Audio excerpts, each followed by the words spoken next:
Assalamualaikum warahmatullahi wabarakatuh. Hari ini kita akan melanjutkan kuliah pengantar tata hukum Indonesia ya untuk pertemuan ke-14 kali ini dengan membahas sistem hukum di Indonesia. Kita coba akan mengkaitkan bagaimana sistem hukum Indonesia itu dibangun atas dasar pondasi Pancasila sebagai stat fundamental norm. Artinya Pancasila sebagai sumber dari segala sumber hukum.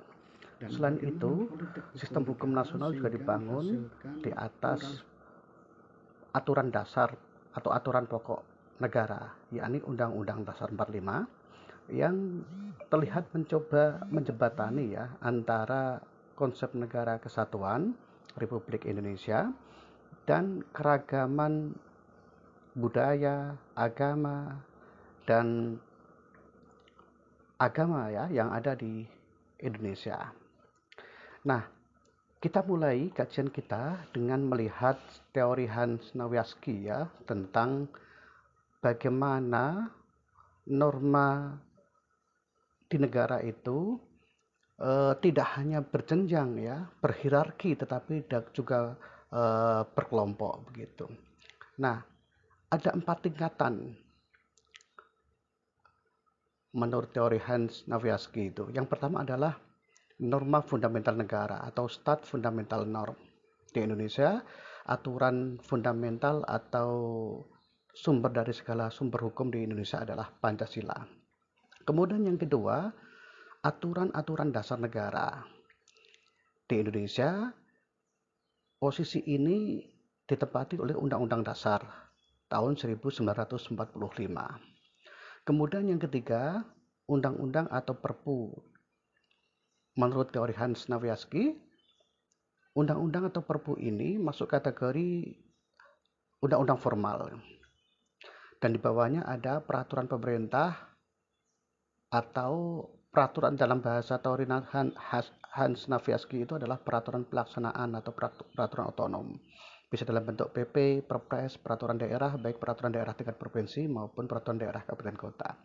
Nah, jenjang seperti teori Hans Nawiaski ini kemudian diimplementasikan dalam sistem Indonesia dengan lahirnya Undang-Undang Nomor 12 tahun 2011 tentang pembentukan peraturan perundang-undangan.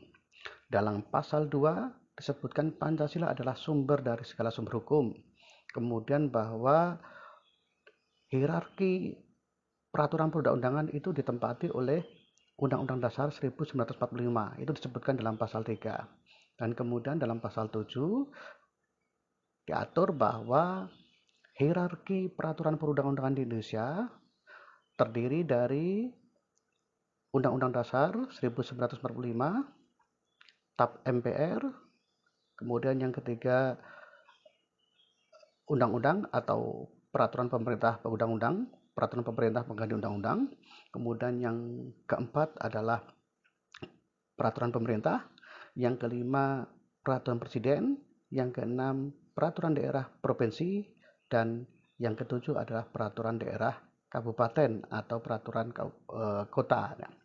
Nah, coba setelah kita memahami bagaimana teori Hans Nawiaski itu kita kaitannya dengan sistem hukum di Indonesia, termasuk urutan peraturan perundang-undangan di Indonesia, kita akan coba lihat ya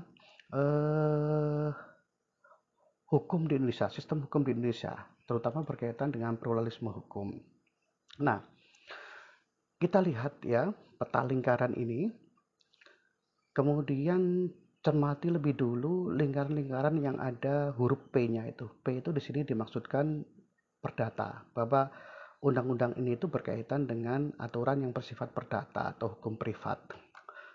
Nah, pertama kita cermati bahwa di Indonesia berlaku Kitab Undang-Undang Hukum Perdata atau KUH Perdata. Di dalamnya diatur juga tentang perkawinan, waris, wasiat, dan lain sebagainya. Hal itu masuk dalam buku 1. Nah, kalau kita bandingkan dengan undang-undang yang lain, juga berlaku dalam waktu yang sama sekarang ini, itu Undang-Undang Perkawinan. Undang-Undang Nomor 1 tahun 1974, sebagaimana diubah dengan Undang-Undang Nomor 16 tahun 2019. Undang-undang ini mengatur terkait dengan perkawinan, tetapi undang-undang ini khusus berlaku bagi umat Islam di Indonesia. Bagi umat Islam Indonesia, soal waris, soal wasiat itu juga diatur dalam kompilasi hukum Islam ya, sebagaimana disosialisasikan dengan Inpres nomor 1 tahun 1991 yang menjadi pedoman bagi para hakim pengadilan agama dalam memeriksa dan memutus perkara. Di sini kelihatan bahwa dalam hukum perkawinan, waris, wasiat itu ada ketentuan yang diatur dalam hukum perdata, tetapi juga ada yang diatur dalam hukum undang-undang perkawinan. Yang sebagian tentu ada perbedaan substansi aturannya. Nah, dari sini kemudian kita lihat bahwa ada keragaman hukum bagi umat Islam di Indonesia, itu diberlakukan hukum perkawinan yang secara khusus berlaku bagi umat Islam di Indonesia. Kemudian selanjutnya kita cermati ya, lingkaran yang ada huruf PD, itu maksudnya PD itu pemerintah daerah. Secara umum itu berlaku Undang-Undang Nomor 23 Tahun 2014 tentang pemerintah daerah. Tetapi di beberapa daerah itu juga berlaku undang-undang yang secara khusus berlaku di daerah tersebut. Jadi undang-undang yang kewenangannya semuanya itu pembentukannya di pemerintah pusat, baik DPR maupun presiden, itu kemudian mencoba melahirkan aturan yang berbeda yang berlaku di daerah-daerah khusus dibandingkan dengan undang-undang yang mengatur secara keseluruhan di wilayah Indonesia. Misalnya di undang-undang pemerintah daerah ini, coba kita cermati, di Aceh misalkan, itu berlaku Undang-Undang Nomor 11 Tahun 2006 tentang pemerintah Aceh. Di Undang-Undang Pemerintah Aceh itu ada beberapa ketentuan yang khusus. Misalnya di Aceh itu ada partai lokal. Kemudian daerah di Aceh itu punya kewenangan yang untuk melaksanakan syariat Islam. Sehingga kemudian menjadi dasar di Aceh itu yang hukum Islam yang dilaksanakan secara formal tidak hanya yang bersifat ahwalus sasiyah atau hukum keluarga saja ya, tetapi juga hukum muamalah atau hukum perdata dan yang sifatnya jinayah atau pidana. Nah, kenapa bisa seperti itu? Nah, tapi yang jelas ini memperlihatkan bahwa ada keragaman karena di daerah lain kan tidak ada pengaturan seperti itu, tidak ada kewenangan seperti itu. Ini mirip seperti di DIY, Daerah Istimewa Yogyakarta, itu ada Undang-Undang Nomor 13 Tahun 2012. Dengan undang-undang ini maka Gubernur Yogyakarta itu dijabat oleh Sultan ya Hamengkubuwono, kemudian wakil gubernurnya Paku Alam gitu. Ini tentu berbeda dengan undang-undang dengan daerah lain di Indonesia ya, yang untuk memilih kepala daerah dilakukan melalui pemilihan kepala daerah ya, dilakukan secara langsung, dipilih secara langsung oleh rakyat.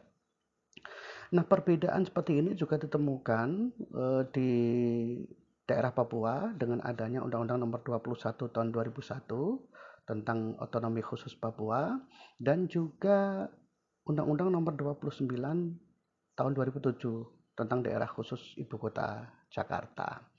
Lagi-lagi di sini dalam hal penyelenggaraan pemerintah daerah juga ditemukan keragaman hukum ya di Indonesia. Hal yang sama juga terjadi dalam penyelenggaraan pemilihan kepala daerah yang diatur dalam Undang-Undang Nomor 6 Undang-Undang Nomor 1 Tahun 2015 sebagaimana diubah terakhir dengan Undang-Undang Nomor 6 Tahun 2020. Ini juga ada ketentuan yang kemudian diatur khusus oleh undang-undang lain sehingga penyelenggaraan pemilihan kepala daerah di daerah-daerah tertentu itu ada perbedaan ya dengan gambaran umum penyelenggaraan pilkada di seluruh daerah di Indonesia. Nah, hal ini memperlihatkan bahwa adanya keragaman hukum yang itu justru diatur dalam undang-undang yang notabene undang-undang ini merupakan produk pemerintah pusat karena baik pengusulan rancangan, pembahasan, penetapan, pengundangan, uji materi, bahkan pelaksanaan atas undang-undang tersebut jika terjadi sengketa itu dilaksanakan oleh lembaga negara ya yang ada di tingkat pusat, dalam hal ini Mahkamah Agung yang di bawahnya itu yang meliputi Pengadilan Umum, Pengadilan Agama, Pengadilan Tata Usaha Negara dan Pengadilan Militer. Nah, Dari sini kemudian terlihat bahwa ada upaya untuk mempertemukan, menjembatani antara sistem negara kesatuan Republik Indonesia dengan keragaman yang ada di daerah. Dan itu bisa kita temukan konsep negara kesatuan misalkan dalam Undang-Undang Dasar Negara Republik Indonesia tahun 1945 itu bisa kita lihat dalam sistem kelembagaan negara. Misalnya kewenangan pembentukan undang-undang itu ada di pemerintah pusat. Dalam hal ini dilakukan oleh Presiden, DPR, dan DPD ya. Kemudian uji materi terhadap undang-undang juga ada di pemerintah pusat, dalam hal ini Mahkamah Konstitusi. Kemudian pelaksanaan atas undang-undang itu dalam hal terjadi sengketa itu juga ada di kewenangan pusat ya. Kekuasaan kehakiman itu ada di pemerintah pusat, dalam hal ini Mahkamah Agung ya, dan lembaga peradilan yang ada di lingkungannya ya. Tadi sudah saya sebutkan terdiri dari pengadilan umum, peradilan agama, tata usaha negara, dan militer begitu. Nah, di sisi lain Undang-Undang 45 itu juga memberi ruang bagi positifikasi ya, hukum-hukum agama, hukum adat yang bisa jadi beragam tapi kemudian bisa menjadi hukum negara, dipositifikasikan.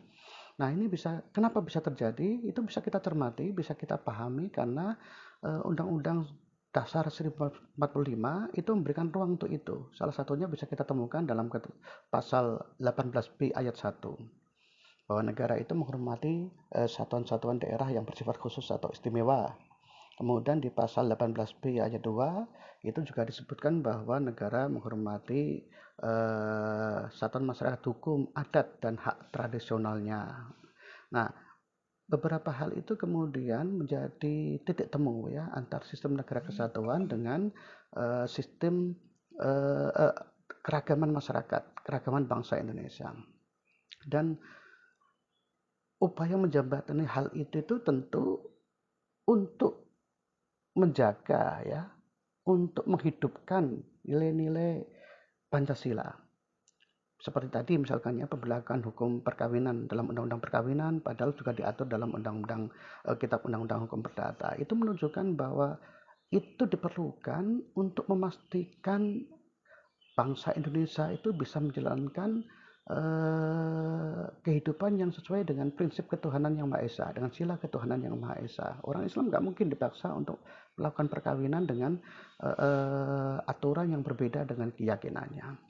Demikian juga perbedaan dalam pelaksanaan atau penyelenggaraan pemerintah daerah itu dimaksudkan untuk menjaga persatuan Indonesia yang merupakan sila ketiga dalam Pancasila. Nah, dari sini kelihatan betul ya bahwa sistem negara kita itu yang bersumberkan pada Pancasila dan Undang-Undang Dasar 45 itu dibangun ya untuk mewujudkan sistem negara kesatuan, tetapi juga yang bisa menjaga nilai-nilai ketuhanan, kemanusiaan, persatuan yang bisa jadi implementasinya beragam ya, karena daerah-daerah itu kan Indonesia terdiri dari bangsa, suku, bahasa, agama yang sangat beragam. Mungkin itu ya yang bisa kita sampaikan. Nanti kita bisa tindak lanjuti ya dalam bentuk diskusi. Silakan nanti dibentuk dua kelompok ya, dua kelompok diskusi, dua kelompok masing-masing membahas, mereview apa yang saya sampaikan tadi, kemudian didiskusikan selama 15 menit ya. Setelah itu nanti masing-masing kelompok bisa mempresentasikan dan kelompok yang lain bisa memberikan tanggapan.